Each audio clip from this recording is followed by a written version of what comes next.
YouTube, what the crap's going on? Heir of Carthage here, back in Total War Rome 2, and guess what? There's no Swaby involved in this battle.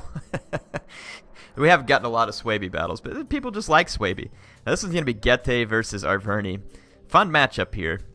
Neither one of these factions is a complete powerhouse, but both of them have things that are good. The Getae are definitely going to be the... probably the more diverse faction, whereas the Arverni are going to have units that are strong in a little more straightforward manner, like Heavy Horse or Oathsworn or something like that. So let's take a look at the Getae army. As expected, noble swords down the center. You almost have to do this as the Getae. You don't have to, but it's pretty close to a requirement. And in this build, you're going to see, instead of axes, which are pretty common, we're actually going to see these Falksmen here walking in like extra slow motion. I don't even know how they can walk that slow. It's in play. And other units are moving at normal speed, so I guess it's just because there's a group move order. It's very interesting. So yeah, there's 2 Falksmen on each flank. There's 2 bow horsemen. There's going to be 4 spear horsemen and 1 noble horseman, which is a shot cavalry. So gonna be surprised if, so 4 heavy horse, 1 light horse. Light horse not a bad pick to try and run down bow horse. Don't know if it'll catch him, but it's worth a shot. Noble horse general. We got 2 naked warriors here in the center for the Arverni. That's an interesting choice. Chosen swords. I like that the Oathsworn are out on the flank. At least that one Oathsworn. Is there really just one Oathsworn? Maybe the other one's not visible right now. I don't know. Celtic Slingers. Celtic Slingers are going to be a good answer to Horse Archers, and Levy Freemen are going to be nice at trying to push away shot cavalry from the Getae. I like that. That's a pretty decent build here, I think, from the Arverni. I think some of their units are hidden, so could be wrong. So let's just look how things stack up. Both of them have a spear meat shield, but keep in mind that Getae spears do not have javelins. So that actually is kind of a big deal because they're not near as effective versus cavalry. They can still be used as meat shields, though, but the Levy Freemen are going to be superior to the Getae spears in terms of their usefulness for price. Of course, nothing is as useful as Levy Freemen for the price. Nothing else in the game, I promise you that. Bow Horsemen, not real cheap for a horse archer, but definitely a capable unit. Not going to stack up real well to, say, like steppe horse archers or Parthian horse archers or any of that stuff, but if you're going up against a faction that doesn't have horse archers, they're going to be very helpful, and they're going to give you a mobile skirmishing component so you don't have to be tied down by foot skirmishers. Now, again, the Celtic Slingers are going to be great at keeping horse archers at bay. What they're not going to be great at is getting quick damage done against the noble swords. So the noble swords are going to be fairly immune to the slingers for a pretty good period of time. It will take the slingers a lot of firing. Plus, these guys are spaghetti lined out into 2 men thick, so the slingers can fire. It's not a bad idea. What few hits they get will do a little bit of health damage before the battle starts, but definitely not planning on really seeing a bunch of kills here or anything. So again, the spears kind of leading the way. You've got some spear horsemen moving up. It's a bit risky because you got these Levy Freemen here, but this is a very squishy target right here. With the Naked Warrior, they could crunch that Naked Warrior in one charge, and that's exactly what they're going to do, so this is a good choice. The Naked Warrior is going to die in droves, even to the relatively... I think Spear Horsemen are heavy, yeah, so they're going to crush the Naked Warrior there, prevent it from getting a charge. This Naked Warrior also does not get a charge. Levy Freeman getting hammered, so you do have to remember that Spear Horsemen are heavy, so they get a lot of impact damage. Nice follow-up into the cavalry here with the Falksmen, who do have a bonus versus large. So these guys are going to be pretty effective if they're not charged by the cavalry. They're going to get in here and tear up a lot of horsemen, and they're going to do so pretty quick. I think they have a plus 10 versus cavalry, and Romphia units have a plus 15. Falksmen will lose probably to a chosen swordsman, but they'll do decent damage on the charge before they fall apart. So fair trade based on the price, really. Still got some spear horsemen alive, but if you look in the center, the noble swords are just going to absolutely destroy these chosen swords. There was an Oathsworn for the Arverni, It's over here, and it is taking on a Noble Sword and a Falxman. The Falxman obviously helping out the Noble Sword here, so the Oathsworn's going to get overrun. So nice use of their troops there. The Arverni player does have a horse advantage if they can use it. These Spear Horsemen here are going to get trounced. The Dacian lines break right here and also on the left flank. So the Dacian player still, or I'm saying Dacia, the Getae, same thing here. Heavy horse though into the back of these chosen swords. Nice charge. They just need to cycle out and do it again and again. Don't stay in combat with the heavy horse. This chosen sword though is starting to fall apart. But if the heavy horse will cycle in and out, it can keep them busy while the slingers do work. Now the noble cavalry over here hitting one of the heavy horsemen. On the charge, the noble cavalry will kill it, but the slingers are also firing in here trying to get rid of it. The Arverni Oathsworn is going to fall apart. This noble horse is really kind of needed over here to get rid of the noble horseman. Spear horseman left over here. It's going to crush what's left of these naked warriors, so they're going to come in and finish the job. So yeah, that's the naked warriors are.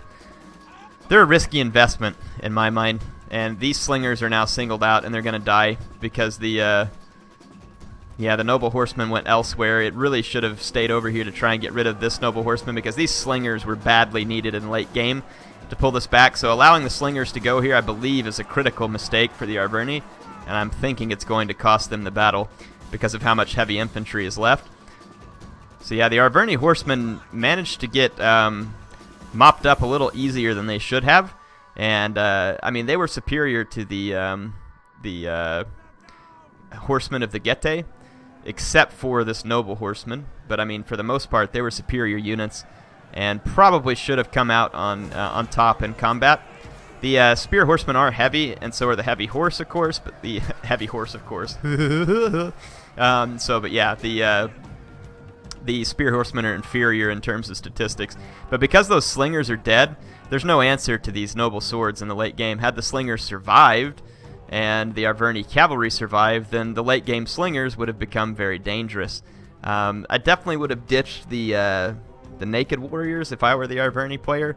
Don't see them paying off, and definitely would have had more Oathsworn. The Oathsworn are superior to the noble swords, and you can expect lots of noble swords from the Getae. It's one of their go-to units. They almost have to use it. It's not an entire necessity, but it's pretty close to a necessity. So bringing some Oathsworn to counter the noble swords is always worth it. The noble swords are a pretty hard-hitting unit. They're pretty close to Oathsworn. They have a better charge bonus, but I want to say that their weapon damage may be very close. There's no Oathsworn on the field, or else I would check, but it's a pretty close call between the two. But I'm pretty sure Oathsworn are superior. Of course, I can't remember the cost of the noble swords. The cost may make up the difference. You still have this noble horseman for the Arverni. It's going to go over here and chase off some of these spear horsemen that are still around. I don't know if it'll be able to catch them. It's slightly heavier mass. They're using second wind, so they probably can catch them now. And they will easily win the melee versus the spear horsemen. The noble horsemen are very strong cavalry units. And there's a couple of very strong noble horsemen like the ones that the Arvaci have. Very high attack. So definitely a tough cavalry unit. They're just expensive, and it's usually hard to make it work. So see again how these slingers out here. There's two, the Dacian spear horsemen, still going to be able to chase them down. So it's definitely a losing scenario at this point for the Arverni. Well played by the Getae player. Interesting to see the Falx troops out there on the flank supporting, and that's really what tipped the cavalry fight in the end, was those Falxmen. They're relatively fast, and they do a lot of damage to cavalry on the charge, if they're not getting directly countercharged by the cavalry, that is. So there is contingency there to be aware of. So some more of the Getae horsemen being run down by these Arverni horsemen. But there's just too few Arverni units left to get the job done. So here they're basically fighting to delay the inevitable and go down honorably. Because otherwise there's no real prayer of winning this. The bow horseman left at this point is going to be extremely damaging. 121 kills. Very nice. Very nice on the bow horseman. They're going to be able to just plow through those spears, no problem.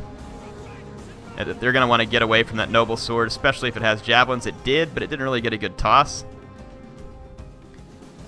So, I mean, definitely quite a few Arverni units left, but I don't think as beat up as those slingers are that they're going to really have enough ammo to be effective. And right here, just the charge of the noble swords is going to be enough to break this chosen swordsman. They're going to need both these infantry to have any prayer of trying to fix the noble swords long enough to rear charge them out with the noble horse. I just don't see it being possible at this point. And yeah, here comes the cavalry from the Getae player. It's going to be able to mop up both these slingers. So, definitely a bad day to be an Arverni Celtic slinger. Yeah, those Falksmen having mopped up that cavalry, definitely crucial. So I like to see this thought process that the Getae player used here. The Falksmen were a nice touch, knowing that your spear horsemen would otherwise suffer against the heavy horse. And, I mean, you have to rely on those 4 noble swords. I mean, like I said, it's kind of a staple for the Getae, especially going up against a strong sword faction like the Arverni. So it was a good choice. Whereas I think the Arverni army obviously had more holes in it from a choice standpoint. The slingers were a good choice, I think, because it counters horse archers, and it also gives you a late game option to tear up any remaining Getae infantry. The problem is that his cavalry got thrown into the mix and destroyed because of the Falksmen. Falksmen will destroy Levy Freeman, obviously, so that would be a problem for the horsemen. So really, one good thing you can do with your heavy horsemen is if you can actually charge the Falksmen before and not let them come into combat without getting countercharged, you can do a ton of damage to them on the charge because they're so light and unarmored. You just have to hit them hard with a cavalry charge, cycle out, and just come back in. So that's going to be the best way to deal with the Falksmen. And then let your infantry try and just throw their javelins like your Levy Freeman. Let them try and throw some javelins as well. Because the Falksmen are so unarmored, just getting a jab toss here and there can kill quite a few of them as well. This noble sword's over here getting charged over again by the noble horse. And it'll definitely do a little bit of damage, but this is no shock cavalry by any means. Second wind again on the noble horse. These guys have 143 kills.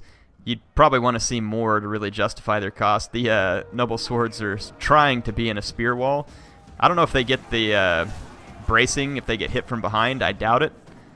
So the noble swordsmen there just kind of being hit time and time again. If there's still ammo left, and there is on those horse archers, they're going to be a huge pain in the butt. But yeah, too many noble swords left at this point. Let's see what the noble horsemen are able to do. This goes on for another 2 minutes, apparently. I'm surprised the horse archers haven't mopped them up quicker. Wow. Yeah, that noble horseman's actually going to tear up a ton of those horse archers. Now over 200 kills on the noble horseman. So an impressive performance. Like I said, these guys are tough.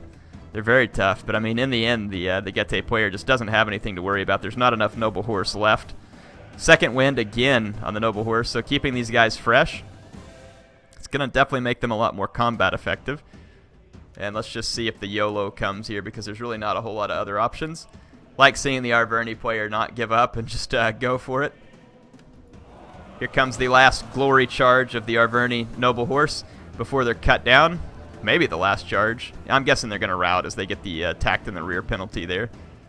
So that's probably the end of the battle, because they were wavering before they went into that combat. Oh no, they're going to get another charge potentially. Nice cycling here of this. If this would have gotten, you know, some good cycle charges earlier in the battles, may have made the bigger difference. But yeah, I do believe this is going to be the end of the noble horse. GG to both players. Hope you all enjoyed this one. Nice fight by the Getae player here, and definitely enjoyed that one. So, like I said, I think the key attributes here, you've got just the one Oathsworn from the Arverni, and I believe that was a mistake. The noble horse definitely should have been an Oathsworn instead. I can see why they might be worried about the noble horseman, but I mean, if you just get enough levy free, so there's only 3 levy freemen here. I would have liked to have seen like 5 of them, and then get rid of the light horse. Bring the slingers; they're good and cheap. You can do that. In fact, I'll go show you. And again, I don't know if it would have worked, but I think a bit stronger Arverni build may be something more like this here. We can go over this one because it's already set to Arverni. Definitely would have brought the general, and let's compare it to the Getae here real quick.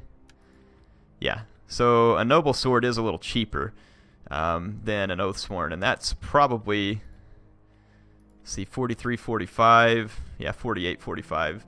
So definitely the Oathsworn's a little bit better, but still, I mean, if we take a look at that, I would have gotten at least 2 Oathsworn here. I mean, bringing 4 is almost better because you know they can't really bring any more noble swords than that. And Oathsworn are going to give the Getae grief. Again, you do have to be careful of horse archers. And I like the idea of the Celtic slingers, so you throw those guys in. Give these guys some nice meat shield. So I'm thinking 5 or 6 of these Levy Freemen. Celtic warriors for support. We've got too much infantry, so let's cut a couple Levy free. And then something like this. I think this would have been a stronger build. So now you got 4 Oathsworn to deal with as the Dacian player, and that's a nightmare. You've got 4 Levy Freemen to help ward off cavalry, and then the Celtic warriors are going to match up a lot more favorably against the Falksmen. They'll do some decent damage there. So that would have been the setup that I probably would have tried as the Arverni, or would have liked to have tried against the Getae army. Of course, you never know what you pick because you never know what the other person's going to bring. But just my suggestion. Again, great game to both players. Appreciate the Getae player for sending that in to me. It was fun to watch. HeirofCarthage signing out for now.